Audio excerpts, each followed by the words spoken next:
السلام علیکم ورحمۃ اللہ وبرکاتہ. اہلا وسہلا. اقرا مہد الحافظات پشاور شار ورثق جماعت خاصہ دوم. مضمون تفسیر سورہ یوسف. آج کا ہمارا سبق آیت نمبر 7 سے ہے. ترجمے کی طرف دیکھیں.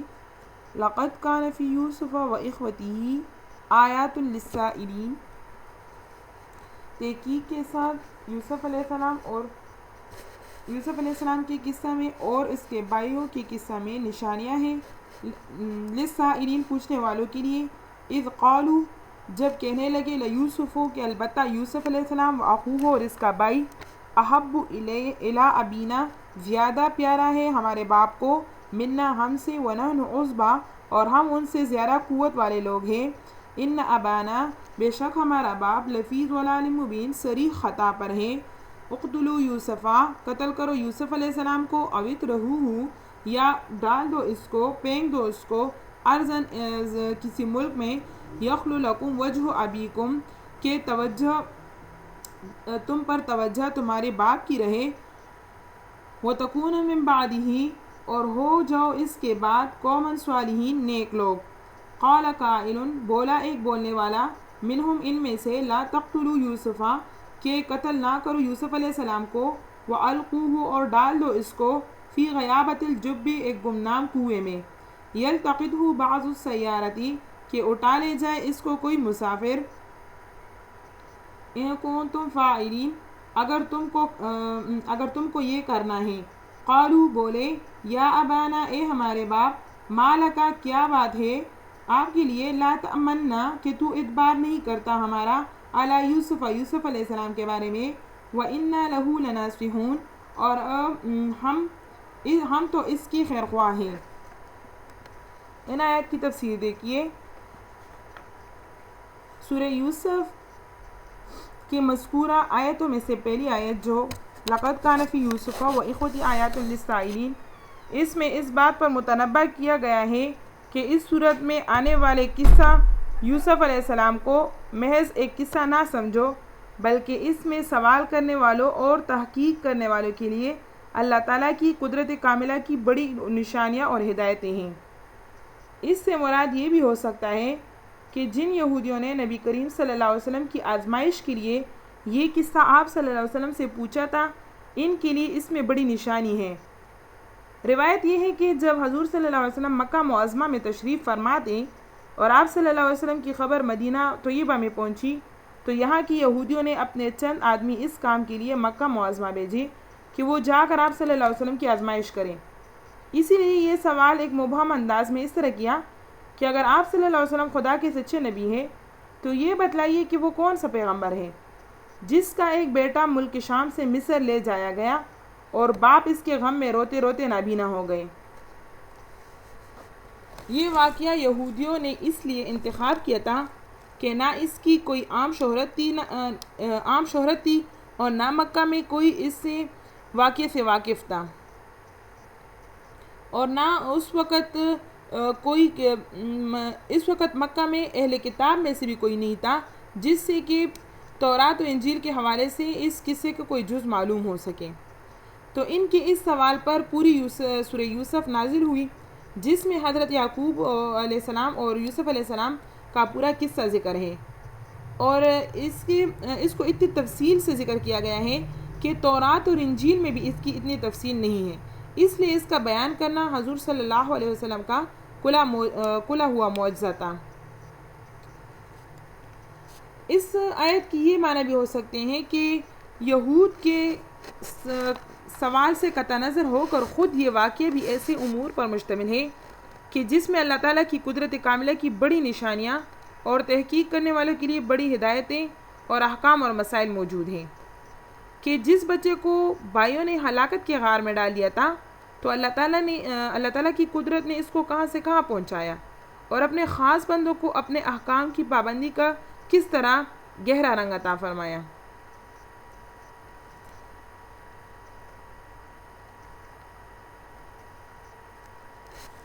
اس آیت میں یوسف علیہ السلام کے بھائیوں کا ذکر ہے.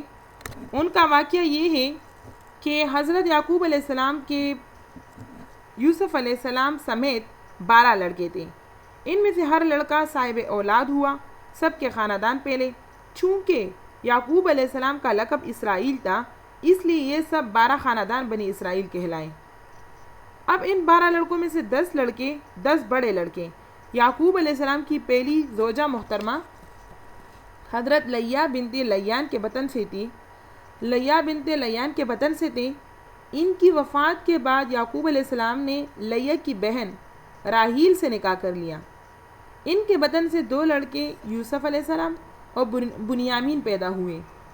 اس لیے یوسف علیہ السلام کے حقیقی بھائی صرف بنیامین تھے، باقی 10 بھائی اللاتی یعنی باپ شریک تھے۔ یوسف علیہ السلام کی والدہ راحیل کا انتقال بھی ان کے بچپن ہی میں بنیامین کی ولادت کے ساتھ ہو گیا تھا۔ اذ قالوا لیوسف واخوہ احب الی ابینا منا ونحن عصبہ۔ اس آیت میں یوسف علیہ السلام کا قصہ شروع ہوتا ہے کہ یوسف علیہ السلام کے بھائیوں نے اپنے والد یعقوب علیہ السلام کو دیکھا کہ وہ یوسف علیہ السلام سے غیر معمولی محبت رکھتے ہیں جو ان کے بڑے بھائیوں کو حاصل نہیں، اس لیے ان پر حسد ہوا اور آپس میں گفتگو کی کہ ہم یہ دیکھتے ہیں کہ ہمارے والد کو ہمارے بنسبت یوسف علیہ السلام اور اس کے حقیقی بھائی بنیامین سے زیادہ محبت ہے، حالانکہ ہم 10 لڑکے ہیں اور ان سے بڑے ہیں، گھر کا کام کاج بھی ہم سنبھالتے ہیں، گھر کا کام کاج سنبھالنے کی قوت بھی رکھتے ہیں، اور یہ دونوں چھوٹے بچے ہیں جو کچھ نہیں کر سکتے۔ ہمارے والد کو اس کا خیال کرنا اور ہم سے زیادہ محبت کرنا چاہیے تھا، مگر انہوں نے کھلی ہوئی بے انصافی کر رکھی ہے، اس لیے یا تو تم یوسف علیہ السلام کو قتل کرو یا پھر کسی دور زمین میں اس کو پھینک آؤ جہاں سے یہ واپس نہ آ سکیں۔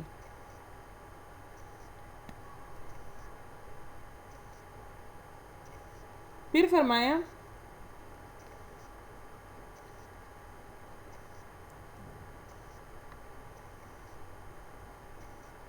قال قائل منه لا تقتلوا يوسف وألقوه في غيابة الجب يلتقطه بعض السيارة إن كنتم فاعلين۔ ان بھائیوں میں مشورہ ہوا، بعض نے یہ رائے دی کہ یوسف علیہ السلام کو قتل کر ڈالو، بعض نے کہا کہ کسی غیر آباد کنویں کی گہرائی میں ڈال دو تاکہ یہ کانٹا درمیان سے نکل جائے اور تمہارے باپ کی پوری توجہ تمہاری ہی طرف ہو جائے۔ رہا یہ گناہ کہ اس کے قتل یا کنویں میں ڈالنے سے ہوگا، سو بعد میں توبہ کر کے تم نیک ہو سکتے ہو۔ آیت کے جملہ وَتَكُونُ مِن بَعْدِ قَوْمًا صَالِحِينَ کے معنی یہ بھی بیان کیے گئے، اور یہ معنی بھی ہو سکتے ہیں کہ یوسف علیہ السلام کے قتل کے بعد تمہارے حالات درست ہو جائیں گے، کیونکہ باپ کی توجہ کا یہ مرکز ختم ہو جائے گا، یا کہ قتل کے بعد باپ سے عذر معذرت کر کے تم پھر ویسے ہی ہو جاؤ گے۔ قال قائل منه لا تقتلوا یوسف۔ اس آیت میں ہے کہ انہی بھائیوں میں سے ایک نے یہ ساری گفتگو سن کر کہا کہ یوسف علیہ السلام کو قتل نہ کرو، اگر کچھ کرنا ہے تو کنویں کی گہرائی میں ایسی جگہ ڈال دو جہاں یہ زندہ رہے، اور راہ چلتے مسافر جب اس کنویں پر آئے تو وہ اس کو اٹھا کر لے جائے، اس طرح تمہارا مقصد بھی پورا ہو جائے گا اور اس کو لے کر تمہیں خود کسی دور مقام پر جانا بھی نہ پڑے گا، کوئی قافلہ آئے گا وہ خود اس کو اپنے ساتھ کسی دور مقام پر پہنچا دے گا۔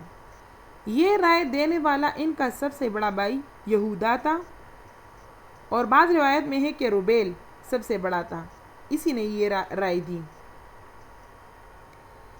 اس آیت میں لفظ غیابت الجب فرمایا ہے، غیابہ ہر اس چیز کو کہتے ہیں جو کسی چیز کو چھپا لیں اور غائب کر دیں، اسی لیے قبر کو بھی غیابہ کہا جاتا ہے۔ یلتقطہ بعض السیارۃ، لفظ التقاط لقطہ سے بنا ہے۔ لقطہ اس گری پڑی چیز کو کہتے ہیں جو کسی کو بغیر طلب مل جائے، غیر جاندار چیز ہو تو اس کو لقطہ، اور جاندار کو فقہا کی اصطلاح میں لقیط کہا جاتا ہے۔ انسان کو لقیط اسے وقت کہا جائے گا جب کہ وہ بچہ ہو، عاقل بالغ نہ ہو۔ قرطبی نے اسی لفظ سے استدلال کیا ہے کہ جس وقت یوسف علیہ السلام کو کنویں میں ڈالا گیا اس وقت وہ نابالغ تھے۔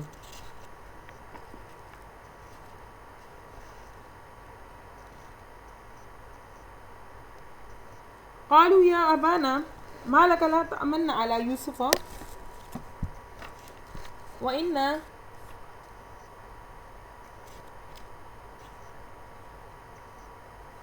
لَهُ لَنَاصِحُونَ۔ اس سے معلوم ہوا کہ پہلے بھی باپ سے اس قسم کی درخواست یہ لوگ کر چکے تھے، مگر ان کا دل ان کے ساتھ بھیجنے پر مطمئن نہیں ہوا۔ أرسلہ معنا غدا يرتع ويلعب وإنا له لحافظون۔ یہاں پر یوسف علیہ السلام کے بھائیوں نے یعقوب علیہ السلام یعنی اپنے باپ سے فرمایا کہ ان کو ہمارے ساتھ بھیج دے، کہ یہ ہمارے ساتھ خوب کھائے پیے اور کھیلیں۔ ترجمہ یہاں سے دیکھیں، ارسلہ معنا بھیج دے اس کو ہمارے ساتھ، غدن کل، یرتع کہ خوب کھائے، ویلعب اور کھیلے، وَإِنَّا لَهُ لَحَافِظُونَ اور ہم اس کے نگہبان ہیں۔ قال انی فرمایا یعقوب علیہ السلام نے، انی لیحزننی مجھ کو غم ہوتا ہے، ان تذهبوا به اس سے کہ تم اس کو لے جاؤ، وَأَخَافُ اور ڈرتا ہوں، ان یأکلہ الذئب اس سے کہ کھا جائے اس کو بھیڑیا، وَأَنْتُمْ عَنْهُ غافلون اور تم اس سے بے خبر ہو۔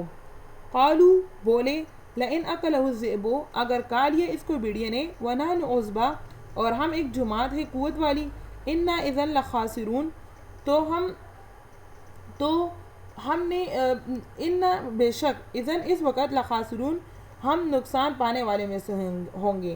فلما ذهبوا به جب لے چلے اس کو، واجمعوا اور متفق ہوئے، ان یجعلوہ کہ ڈالے اس کو، فی غیابت الجب ایک گمنام کنویں میں، وَأَوْحَيْنَا إِلَيْهِ ہم نے اشارہ کیا اس کو، لَتُنَبِّئَنَّهُمْ کہ تو ضرور بتائے گا ان کو، خبر دے گا ان کو، بِأَمْرِهِمْ ان کے کام کا، هَذَا وَهُمْ لَا يَشْعُرُونَ اور وہ تجھ کو نہ جانیں گے۔ وَجَاءُوا أَبَاهُمْ اور آئے اپنے باپ کے پاس، عشاءً اندھیرے میں، یبکون روتے ہوئے، قالوا کہنے لگے، یا ابانا اے ہمارے باپ، انا ذهبنا ہم لگے دوڑنے، نستبق آگے نکل گئے، وترکنا اور چھوڑ دیا ہم نے یوسف علیہ السلام کو، عند متاعنا اپنے اسباب کے پاس، فاکلہ الذئب پھر اس کو کھا لیا بھیڑیا نے، وما انت بمؤمن اور تو یقین نہیں کرے گا ہمارا، ولو كنا صادقین اگرچہ کہ ہم سچے ہو، وجاءوا علی قمیصہ اور لائے اس کے کرتے کو، کرتے پر، بدم کذب جھوٹا خون، قال بولے فرمایا یعقوب علیہ السلام نے، بل سولت لکم انفسکم امرا یہ ہرگز نہیں بلکہ بنا دی ہے تم کو تمہارے نفسوں نے ایک بات، فصبر جمیل بس اب صبر ہی بہتر ہے، واللہ المستعان اور اللہ ہی سے مدد مانگتا ہوں، علی ما تصفون اس بات پر جو تم ظاہر کرتے ہو۔ وجاءت سیارۃ اور آیا ایک قافلہ، فارسلوا واردہم پھر بھیجا اپنا پانی بھرنے والا، فادلی دلوہ تو اس نے لٹکا دیا اپنا ڈول، قال کہنے لگا، یا بشرا کیا خوشخبری کی بات ہے، ھذا غلام یہ ہے ایک لڑکا، واسروہ بضاعہ اور چھپا لیا اس کو تجارت کا مال سمجھ کر، واللہ علیم بما یعملون اور اللہ خوب جانتا ہے جو کچھ وہ کرتے ہیں، وشروہ اور بیچ دیا اس کو بائی نے، بثمن بخس ناقص قیمت پر، دراہم معدودہ گنتی کے کچھ دراہم، وکانوا فیہ اور وہ ہو رہے تھے اس سے، من الزاہدین بیزار۔ ارسلہ معنا غدا یرتع ویلعب وإنا لہ لحافظون۔ اس کی تفسیر یہ ہے کہ یوسف علیہ السلام کے بھائی نے حضرت یعقوب علیہ السلام سے کہا کہ ایسے خوبصورت بچے کی طاقت گھر میں خالی پڑے رہنے سے بیکار ہو جاتے ہیں، مناسب ہے کہ ہمارے ساتھ اس کو بکریاں چرانے کے لیے جنگل بھیج دیں، وہاں جنگل کے پھل اور میوے خوب کھائے گا اور کھیل کود سے جسمانی ورزش بھی ہو جائے گی۔ کہتے ہیں کہ ان کا کھیل بھاگ دوڑ اور تیر اندازی تھی، اور ویسے بھی بچوں کے لیے مناسب حد تک کھیلنا یہ نشاط کا باعث ہے، یعنی اس سے بدن میں تر و تازگی آتی ہے۔ غرض یعقوب علیہ السلام سے یوسف علیہ السلام کو ساتھ لے جانے کی پرزور درخواست کی اور نہایت موقت طریقے سے اطمینان دلایا کہ ہم برابر اس کی حفاظت کریں گے۔ مفسرین نے لکھا ہے کہ خود یوسف علیہ السلام کو بھی الگ طور پر ساتھ چلنے اور باپ سے اجازت لینے کی انہوں نے ترغیب دلائی۔ قال انی لیحزننی ان تذهبوا به واخاف ان یاکلہ الذئب وانتم عنہ غافلون، یعنی یوسف علیہ السلام کی جدائی اور تمہارے ساتھ جانے کا تصور ہی مجھے غمگین بنائے دیتا ہے۔ یعقوب علیہ السلام نے ان سے فرمایا کہ یوسف علیہ السلام کی جدائی اور یہ یوسف علیہ السلام کہ تم لوگوں کے ساتھ جا رہا ہے تو یہ مجھے غمگین بنا دیتا ہے۔ اس پر یہ خوف مزید رہا کہ بچہ ہے، تمہاری بے خبری اور غفلت میں بھیڑیا وغیرہ کوئی درندہ اس کو پاڑ کر کھا نہ لے۔ لکھا جاتا ہے کہ اس جنگل میں بھیڑیے کثرت سے تھے، اس وجہ سے یعقوب علیہ السلام نے یہ فرمایا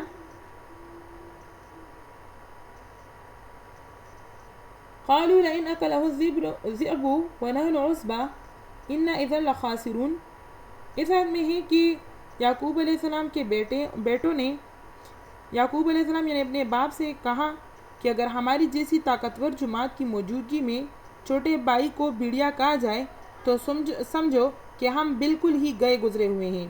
اس سے بڑھ کر ہمارا کیا خسارہ ہوگا کہ 10-11 صحت مند بھائیوں کی آنکھوں کے سامنے ایک کمزور بچہ بھیڑیے کے منہ میں پہنچ جائے۔ ایسا ہو تو کہنا چاہیے کہ ہم نے اپنا سب کچھ گوا دیا۔ فلما ذهبوا به واجمعوا ان يجعلوه في غيابة الجب، جب یہ لوگ اس بات پر متفق ہوئے کہ اس کو ایک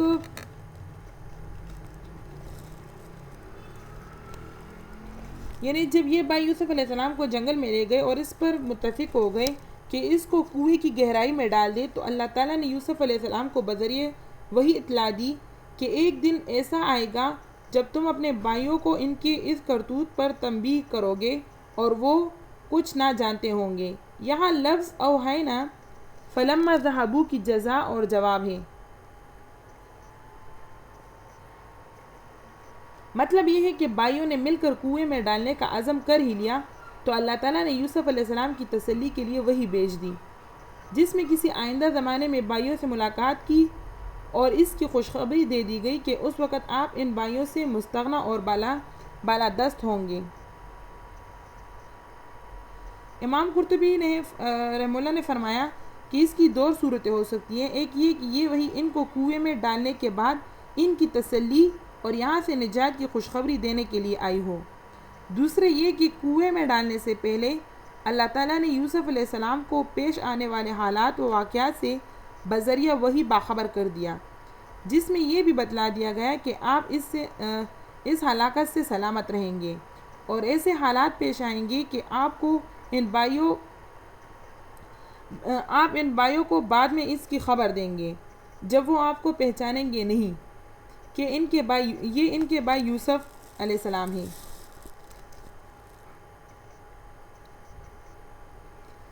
یہ وحی جو یوسف علیہ السلام کو بچپن کی حالت میں نازل ہوئی، یعنی ابھی بالغ نہیں تھے، بلوغت سے پہلے ان کو نازل ہوئی، تو یہ وحی نبوت نہ تھی کیونکہ وہ 40 سال کی عمر میں عطا ہوتی ہے، بلکہ یہ وحی ایسے ہی تھی جیسے موسیٰ علیہ السلام کی والدہ کو بذریعہ وحی مطلع کیا گیا۔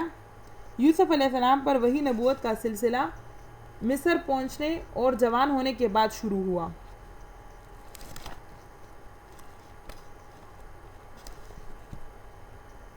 وَجَاءُوا أَبَاهُمْ عِشَاءً يَبْكُونَ، یہاں سے فرماتے ہیں کہ جب انہوں نے یوسف علیہ السلام کو کنویں میں ڈال دیا تو اس کے بعد یہ لوگ اپنے باپ کے پاس آئے، یا تو گھر پہنچتے پہنچتے اندھیرا ہو گیا یا جان بوجھ کر اندھیرے سے آئے کہ دن کے اجالے میں باپ کو منہ دکھانا زیادہ مشکل تھا، اور رات کی سیاہ چادر ان کی بے حیائی اور سنگ دلی کی کسی حد تک پرداداری کر سکتی تھی۔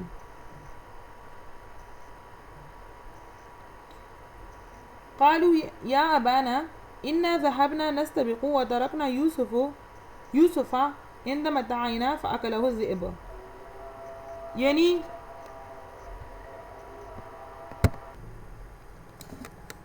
ہم نے حفاظت میں کچھ کوتاہی نہیں کی. ہمارے کپڑے وغیرہ سامان وغیرہ یہ حفاظت کی چیزیں جہاں رکھی ہوئی تھی یوسف علیہ السلام کو بٹا دیا اور ایک دوسرے سے آگے نکلنے کو باغ دوڑ شروع کی. بس ذرا آنکھ سے اوجھل ہونا تک کہ بھیڑیے نے یوسف علیہ السلام کو آ دبوچا اور اس کو کھا لیا. اس موقع پر اتنی ذرا سی دیر میں احتمال بھی نہ تھا کہ بھیڑیا پہنچ کر فوراً یوسف علیہ السلام کو شکار کر لے گا.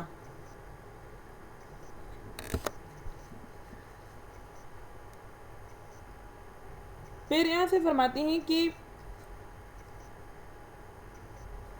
وَمَا أَنْتَ بِمُؤْمِنٍ لَنَا وَلَوْ كُنَّا صَادِقِينَ، یعنی یوسف علیہ السلام کے معاملے میں پہلے ہی آپ کو ہماری طرف بدگمانی ہے. اگر آپ کے نزدیک ہم بالکل سچے بھی ہوں تب بھی اس معاملہ خاص میں کسی طرح ہماری بات کا یقین نہیں کر سکتے. وَجَاءُوا عَلَىٰ قَمِيصِهِ بِدَمٍ كَذِبٍ قَالَ بَلْ سَوَّلَتْ لَكُمْ أَنفُسُكُمْ أَمْرًا فَصَبْرٌ جَمِيلٌ. ایک بکری یا ہرن وغیرہ کو ذبح کر کے اس کا خون یوسف علیہ السلام کی قمیص پر چھڑک لے آئے. وہ جھوٹا خون پیش کر کے باپ کو یقین دلانے لگے کہ بھیڑیے کے زخمی کرنے سے یہ کرتا خون آلود ہو گیا. پھر فرماتے ہیں قال بل سولت لكم انفسكم امرا، یعنی وہ باپ کہ جس کو شام میں بیٹھ کر مصر سے یوسف علیہ السلام کے کرتے کی خوشبو آتی تھی تو وہ بکری کے خون پر یوسف علیہ السلام کے خون کا گمان کب کر سکتا تھا. انہوں نے سنتے ہی جھٹلا دیا. اور جیسا کہ بعض تفاسیر میں ہے کہ کہنے لگے کہ وہ بھیڑیا واقعی بڑا ہوشیار تھا جو یوسف علیہ السلام کو لے گیا اور خون آلود کرتے کو نہایت احتیاط سے صحیح سالم اتار کر رکھ دیا. مگر یہ خون کے چینٹے تو دیے مگر یہ خیال نہ رہا کہ قمیص کو بے ترتیبی سے نوچ کر اور پاڑ کر پیش کرتے. یعقوب علیہ السلام نے صاف طور پر فرما دیا کہ یہ سب تمہاری سازش اور اپنے دلوں سے بنائی ہوئی باتیں ہیں. بہرحال میں صبر جمیل اختیار کرتا ہوں جس کو میں نہ کسی غیر کے سامنے شکوہ ہوگا نہ تم سے کوئی انتقام کی کوشش. صرف اپنے خدا سے دعا کرتا ہوں کہ اس صبر میں میری مدد فرمائے اور اپنی مدد غیب سے جو باتیں تم ظاہر کر رہے ہو ان کی حقیقت اس طرح مجھ پر ظاہر کر دے کہ سلامتی کے ساتھ یوسف علیہ السلام سے دوبارہ ملنا نصیب ہو. اسے معلوم ہوتا ہے کہ یوسف علیہ السلام کو خبردار کر دیا گیا تھا یا ان کو خبر دے دی گئی تھی کہ جس امتحان میں وہ مبتلا کیے گئے ہیں وہ پورا ہو کر رہے گا اور ایک مدت معین کے بعد اس مصیبت سے ان کو نجات ملے گی. وَجَاءَ سَيَّارَةٌ فَأَرْسَلُوا وَارِدَهُمْ فَأَدْلَىٰ دَلْوَهُ. اس آیت کی تفسیر یہ ہے کہ یوسف علیہ السلام 3 روز تک کنویں میں رہے. قدرت الہی نے ان کی حفاظت کی. ان کے ایک بڑے بھائی یہودا کے دل میں ڈال دیا کہ وہ ہر روز کنویں میں کانا پہنچاتا تھا. ویسے بھی سب بھائی خبر رکھتے تھے کہ یہ مرے نہیں. کسی دوسرے ملک کا مسافر نکال لے جائے تو ہمارے درمیان سے یہ کانٹا نکل جائے. آخر مدین سے مصر کو جانے والا ایک قافلہ ادھر سے گزرا. انہوں نے کنواں دیکھ کر اپنا آدمی پانی بھرنے کے لیے بھیجا. جب اس آدمی نے ڈول نیچے کنویں کی طرف پھینک دیا تو یوسف علیہ السلام چھوٹے تھے تو وہ ڈول میں بیٹھ گئے اور رسی پکڑی اور کھینچنے والے نے ان کا حسن و جمال دیکھ کر بے ساختہ خوشی سے پکارا کہ یہ تو عجیب لڑکا ہے، بڑی قیمت کو بکے گا.